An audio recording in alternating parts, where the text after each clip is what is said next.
number of different recordings and you will have to answer questions on what you hear.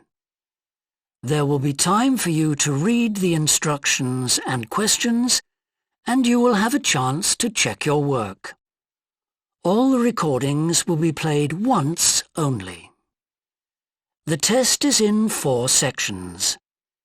At the end of the test, you will be given 10 minutes to transfer your answers to an answer sheet. Now turn to Section 1. Section 1. You will hear a customer phoning a builder to discuss some work she would like him to do on her home. First, you have some time to look at questions 1 to 6.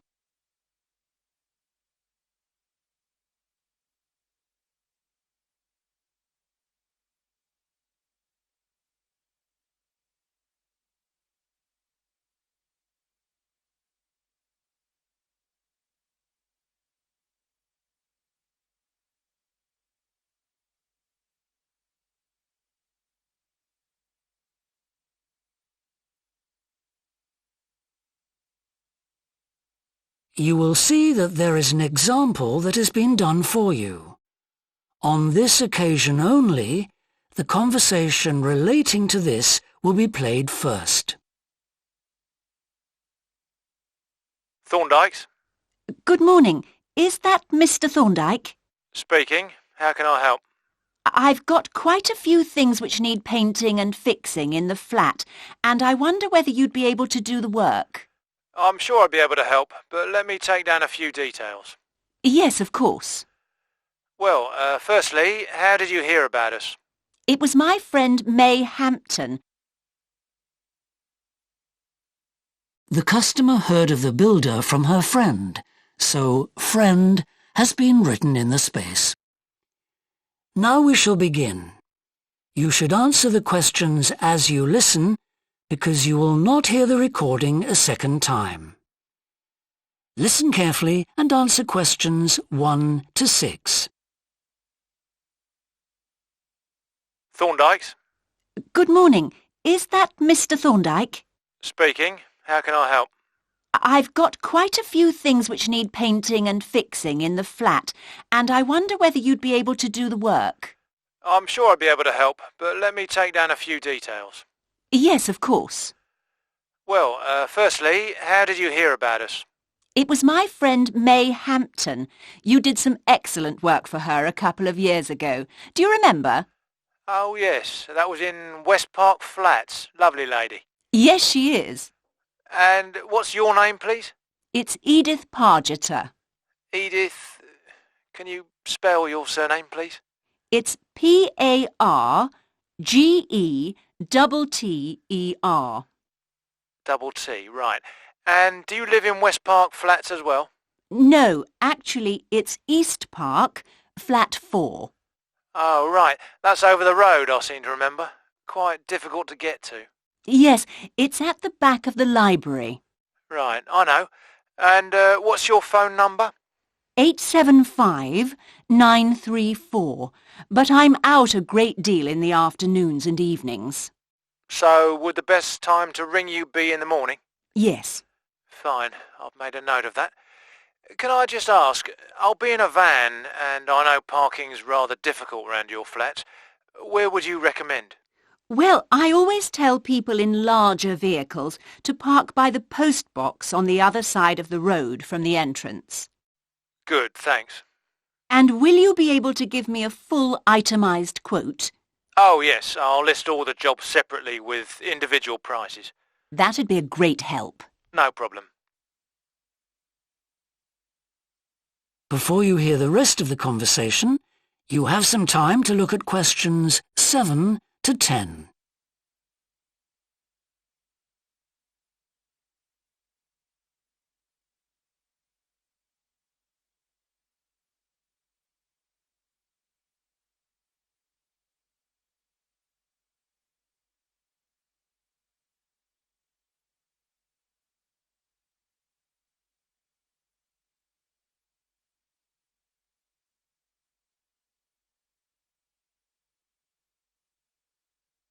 Now listen and answer questions 7 to 10. Now, what would you like me to do? Firstly, and most urgently, is in the kitchen. With all the weather damage, the glass in the door has cracked and I'd need that fixing. I presume you mean replacing? Oh, yes, and as soon as possible. What I'll do is come round tomorrow morning and do that immediately. Oh, thank you so much. The other things aren't so urgent, but... Now, I'll make a note of everything you want doing. Well, in the kitchen, I'd like some painting doing. All the kitchen walls? Just the area over the cooker. It's very greasy. Right, it does tend to get that way. Yes. Well, if you want a proper job done, what I'd need to do is strip the old paint and plaster it about a week before I paint it. Of course. Now, May tells me you also do work in the garden. That's right. Well, I'd like you to replace a fence. Just one? Yes, at the far end. Fine, shouldn't be a problem. And that's the lot. Fine. Yeah, as I say, I can come round tomorrow morning to look over things with you. Well, that's great, thank you. So, I look forward to seeing you tomorrow at... That is the end of section 1. You now have half a minute to check your answers.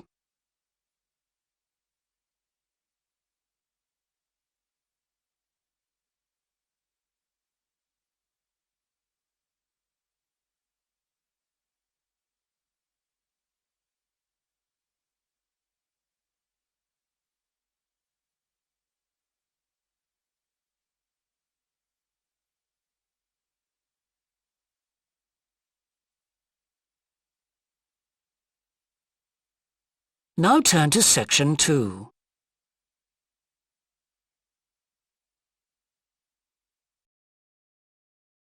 Section 2. You will hear a recorded talk giving an introduction to the historical theme park of Manham Riverport in England. First, you have some time to look at questions 11 to 15.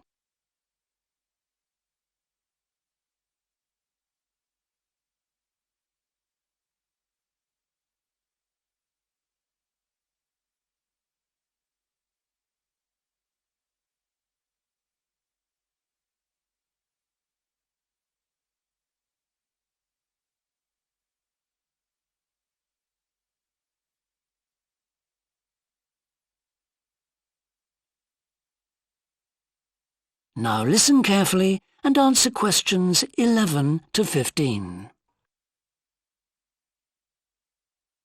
Welcome to Manham Port, where 1,000 years of history are brought to life. All the family can enjoy a day out at Manham. Visit our copper mine. See models of the machinery it used. Have your photo taken in 19th century costume. Experience at first hand how people lived at different stages throughout history, and especially how children studied, worked and played. The port of Manham is located in beautiful and peaceful countryside, on a bend in the great River Avon, and developed here because it's the highest navigable point of the Avon. Boats can go no higher up this river, and proved a handy place to load and unload cargo to and from the sea, which is over 23 miles away. A small port was already established here when, about 900 years ago, tin was discovered nearby, though it wasn't until the Industrial Revolution, when a tremendous need for metals of all kinds developed, that Manham expanded to become one of the busiest ports in the country. And because it was already so busy, prospectors began to look for other minerals, and by the end of the 19th century, lead, copper, manganese and arsenic were added to the cargoes leaving Manham. In the early days, the ores had been smelted or processed in the same area they were mined. But as demand grew, the smelting process required huge factory furnaces or fires to melt the metal from the rock, and there was not enough coal in the local area, so the rocks containing minerals had to be shipped long distances. Sadly, in the 20th century, the great port of Manham declined, and thousands of workers were forced to emigrate out of the area. The building at the port fell into disrepair, and the place became almost forgotten. But then the Manham Trust was formed to conserve the historical resources of the area. It organised scores of local volunteers to remove undergrowth to find the original outlines of the installations. It then brought in paid professionals to match installations with maps of the original port complex and to set about reconstructing it. Today, you can see the results of this ambitious programme of restoration. The intention, and we believe this will be realised before the end of the year, is to return Manham Port to the condition it reached at its peak as the greatest copper port in the country. Before you hear the rest of the talk, you have some time to look at questions 16 to 20.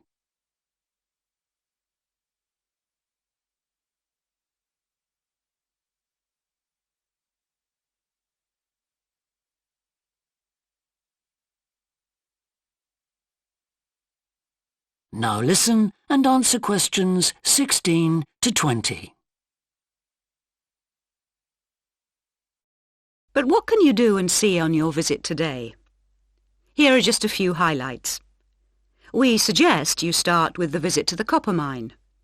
Travel on converted mining trains and journey into the depths of the mountain along seams once worked by hundreds of miners. Watch out especially for the great pumping machines which rid the mine of water. But please be warned that, like all mines, ours is very dark and closed in, and we do say that children under 5 and also dogs should not be taken into the mine. The next recommended visit is to the village school. While looking round the classrooms, take a special look at our display of games, which is one of the largest in the world. And it's recommended that you time your visit to coincide with a guided tour. This will give you the opportunity to ask lots of questions. Near the school is the beautiful old sailing ketch called the George. You're welcome to board the boat and look round the cabins.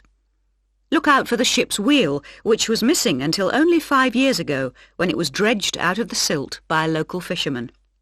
We have no idea how it got there, but it's been polished and proudly restored to its original place on the boat.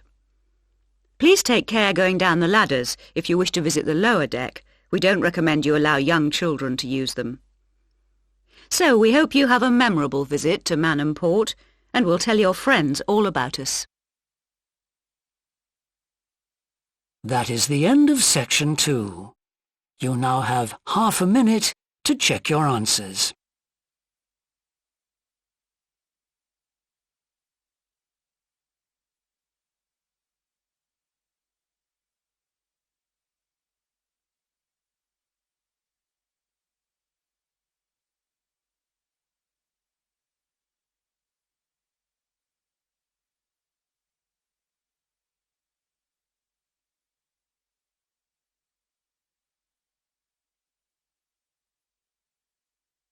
Now turn to section 3. Section 3. You will hear 2 psychology students called Tim and Laura talking about Laura's work placement. First, you have some time to look at questions 21 to 24.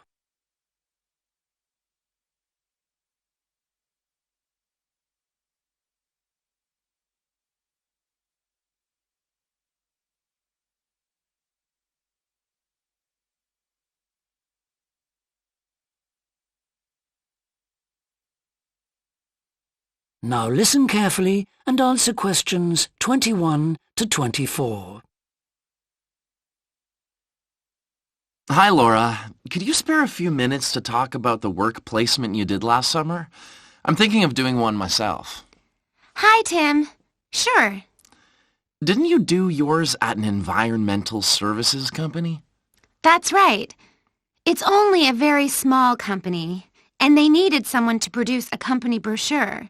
And I wanted to get some business experience because I'm interested in a career in occupational psychology in a business environment. It was good because I had overall responsibility for the project. What kind of skills do you think you developed on the placement? I mean, apart from the ones you already had. Did you have to do all the artwork for the brochure, the layout and everything? We hired the services of a professional photographer for that. I did have to use my IT skills to a certain extent because I cut and pasted text from marketing leaflets. But that didn't involve anything I hadn't done before. Do you think you got any better at managing your time and prioritizing things? You always used to say you had trouble with that. Oh, definitely. There was so much pressure to meet the project deadline. And I also got better at explaining things and asserting my opinions, because I had to have weekly consultations with the marketing manager and give him a progress report. It sounds as if you got a lot out of it then. Absolutely. It was really worthwhile. But, the company benefited too. Yes, they must have done. After all, if they'd used a professional advertising agency to produce their brochure instead of doing it in-house, presumably they'd have paid a lot more. Oh, yes. I worked it out. It would have been 250% more, and I thought the end result was good, even though we did everything on site.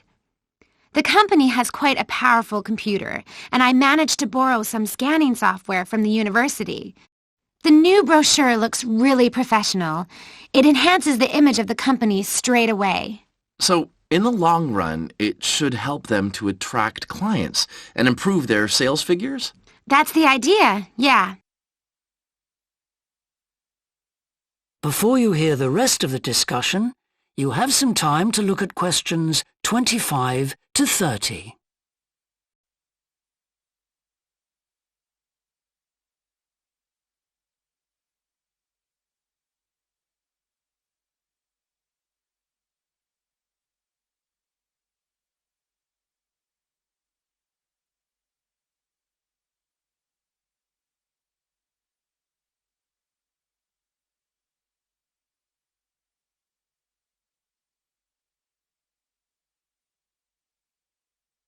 Now listen and answer questions 25 to 30. Well, all in all, it sounds very positive. I think I'll go ahead and apply for a placement myself. How do I go about it? It's easy enough to do, because there's a government agency called STEP, S-T-E-P, that organizes placements for students. You should start by getting their booklet with all the details. I expect you can download one from their website. Actually, they've got copies in the psychology department. I've seen them there. I'll just go to the office and pick one up. Right. And then, if I were you, after I'd looked at it, I'd go over all the options with someone. I suppose I should ask my tutor's advice. He knows more about me than anyone. One of the career officers would be better. They've got more knowledge about the jobs market than your personal tutor would have. Okay. And then, when you know what you want, you can register with STEP. You'll find their address in the booklet. And once you've registered, they assign you to a mentor who looks after your application. And then I suppose you just sit back and wait till you hear something? They told me at the careers office that it's best to be proactive and get updates yourself by checking the website for new placement alerts. Your mentor is supposed to keep you informed, but you can't rely on that. I don't suppose it's a good idea to get in touch with companies directly, is it? Not really. But it is the company who notifies you if they want you to go for an interview. You get a letter of invitation or an email from personnel department. And do I reply directly to them? Yes, you do. STEP only gets involved again once you've been made a job offer. Right. So once you've had an interview, you should let your mentor know what the outcome is? I mean, whether you're offered a job and whether you've decided to accept it? That's right. They'll inform the careers office once a placement has been agreed, so you don't have to do that. Is that all then? More or less. Only once you've accepted an offer, you'll probably have to supply a reference, because the placement will be conditional on that. And that's something you should ask your own tutor to provide. He knows about your academic ability and also about your qualities, like reliability. Well, thanks very much for the information. I'm starting to look forward to... That is the end of section 3. You now have half a minute to check your answers.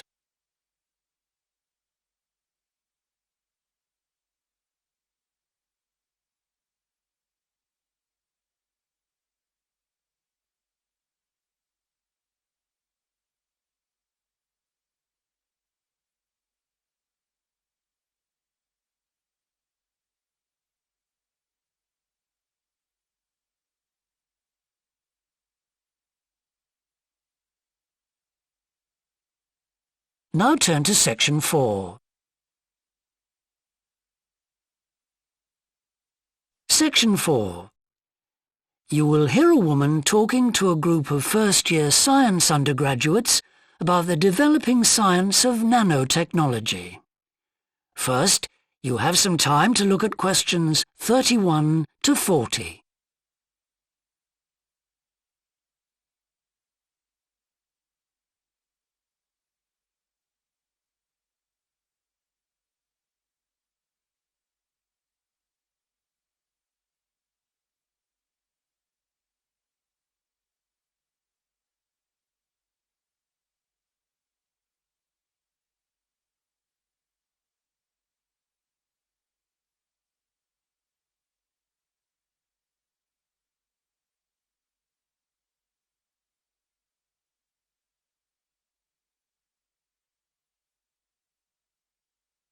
Now listen carefully and answer questions 31 to 40. Today we're going to look at an important area of science, namely nanotechnology. So, what is it? Nano means tiny, so it's science and engineering on the scale of atoms and molecules. The idea is that by controlling and rearranging atoms, you can literally create anything. However, as we'll see, the science of the small has some big implications, affecting us in many ways. There's no doubt that nanotechnology promises so much for civilization. However, all new technologies have their teething problems. And with nanotechnology, society often gets the wrong idea about its capabilities. Numerous science fiction books and movies have raised people's fears about nanotechnology, with scenarios such as inserting little nanorobots into your body that monitor everything you do without you realizing it, or self-replicating nanorobots that eventually take over the world. So, how do we safeguard such a potentially powerful technology? Some scientists recommend that nanoparticles be treated as new chemicals, with separate safety tests and clear labelling. They believe that greater care should also be taken with nanoparticles in laboratories and factories. Others have called for a withdrawal of new nanoproducts, such as cosmetics, and a temporary halt to many kinds of nanotech research. But as far as I'm concerned, there's a need to plough ahead with the discoveries and applications of nanotechnology. I really believe that most scientists would welcome a way to guard against unethical uses of such technology. We can't go around thinking that all innovation is bad, all advancement is bad. As with the debate about any new technology, it is how you use it that's important. So, let's look at some of its possible uses.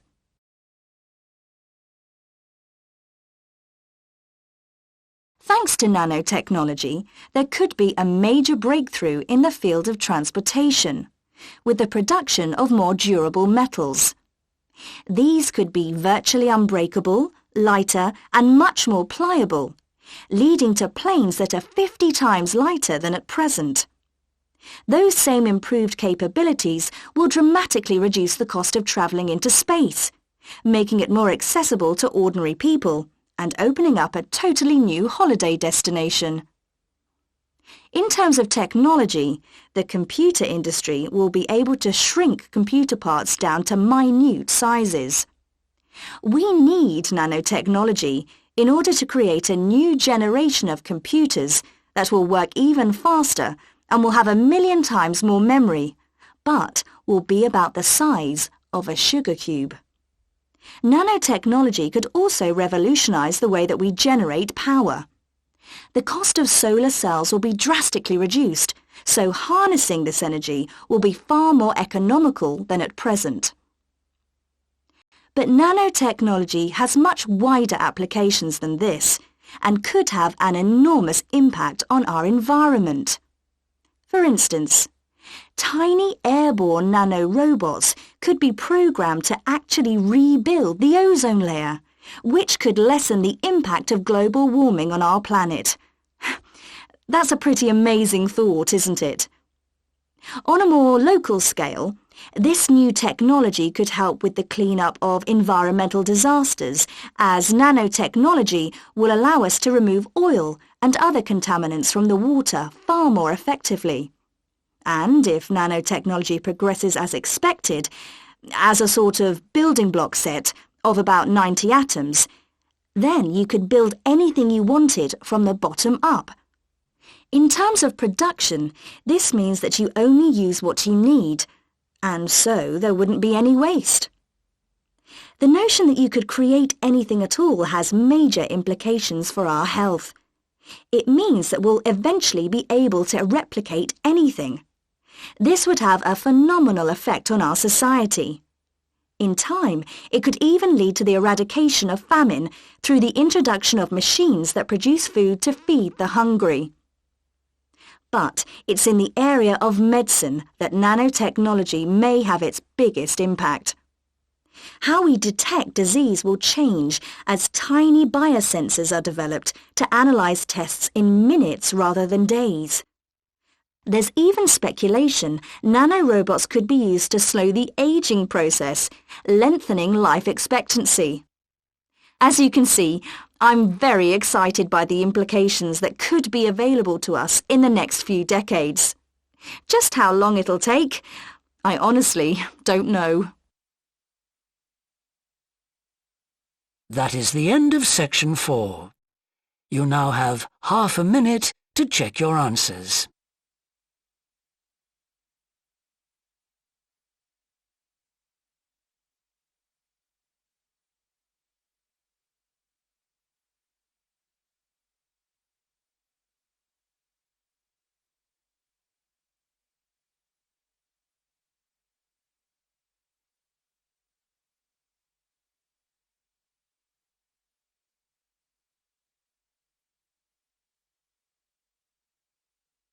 That is the end of the listening test. In the IELTS test, you would now have 10 minutes to transfer your answers to the answer sheet.